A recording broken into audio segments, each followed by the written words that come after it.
बिस्मिल्लाहिर्रहमानिर्रहीम। अस्सलाम वालेकुम। आज मैं आपको बताऊंगी मटर पुलाव बनाने का बिल्कुल मुनफरद तरीका। इस तरह से आप मटर पुलाव तैयार करेंगे तो जिसको नहीं भी पसंद वो भी उंगलियां चाट कर खाएगा और आपसे इसकी रेसिपी ज़रूर पूछेगा। तो आइए चलते हैं और शुरू करते हैं अपनी आज की रेसिपी। इसके लिए आप 2 प्याली चावल लें। इसको आप चुनकर साफ़ कर लें। चावल आपने जितने तैयार करने हैं इस हिसाब से आप अपने हिसाब से ले सकते हैं। इनको आप साफ़ करने के बाद इसमें पानी डालकर इसको धो लें। चावलों को अच्छी तरह धोने 2 से 3 मिनट तक आप इसका पानी जो है साफ़ करें, चेंज करें और फिर आप इसको भिगोकर रख दें। इनको आप एक साइड पर रख दें। अब आप चूल्हे पर देगची रखें। इसमें आप 3 प्याली पानी शामिल करें। फिर आप इसमें 2 चम्मच खुश्क धनिया साबुत शामिल करें और 2 चम्मच आप इसमें साबुत जीरा डाल लें। सौंफ 1 चम्मच शामिल कर लें।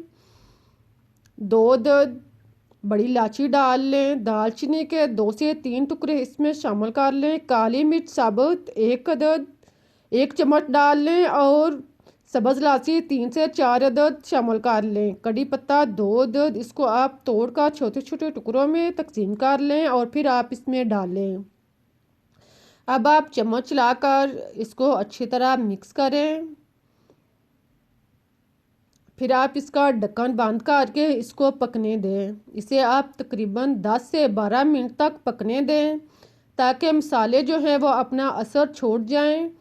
अब आप देखेंगे कि पानी का कलर जो है वो चेंज हो चुका है। जब इस तरह का पानी का कलर हो जाए और मसाले अपना असर छोड़ जाएं तो आप साबुत मसालों को अलग कर लें। इसको आप भुनने के साथ निकाल लें या आप भून लें।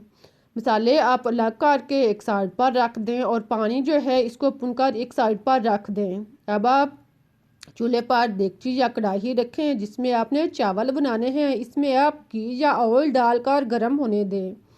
फिर आप इसमें 2 प्याज डालें। कटा हुआ प्याज डालने के बाद आप इसको घी में इतनी देर तक फ्राई करें कि प्याज का कलर जो है वो चेंज हो जाए, ब्राउन हो जाए। जब इस तरह का प्याज जो है वो फ्राई हो जाए तो आप इसको निकाल लें। इसका आप ऑयल जो है वो अच्छी तरह रिमूव कर लें और इसे आप निकाल कर एक प्लेट में लग रख दें। बाकी घी में आप 2 अदद आलू कटे हुए शामिल करें। आलूओं को आप इस तरह के टुकड़ों में काट लें।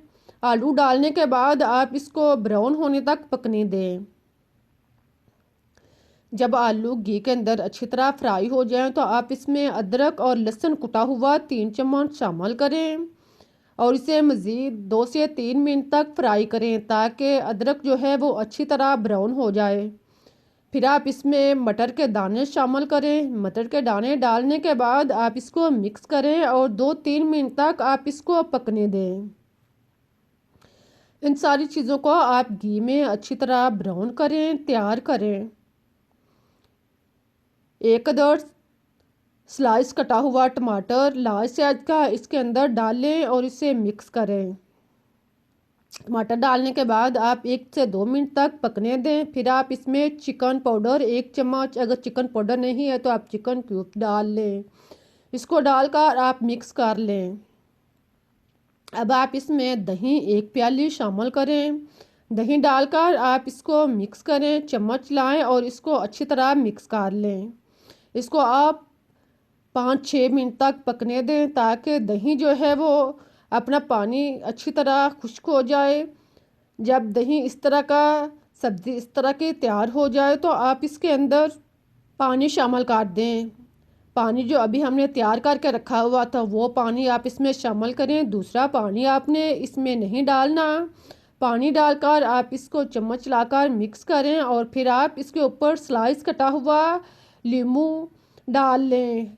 हरी मिर्च स्लाइस कटी हुई 4 से 5 अदद डालने के बाद आप इसका ढक्कन बंद करें और इस पानी बॉयल होने तक इसको पकने दें। कुछ देर के बाद आप ढक्कन जो है वो ओपन करके देखें। पानी जो है वो बॉयल होना शुरू हो जाए और सब्जियां नरम हो जाए तो आप भिगे हुए चावल इसका पानी उतार कर इसमें शामिल करें और साथ में आप 2 चम्मच या टेस्ट के मुताबिक नमक डाल लें।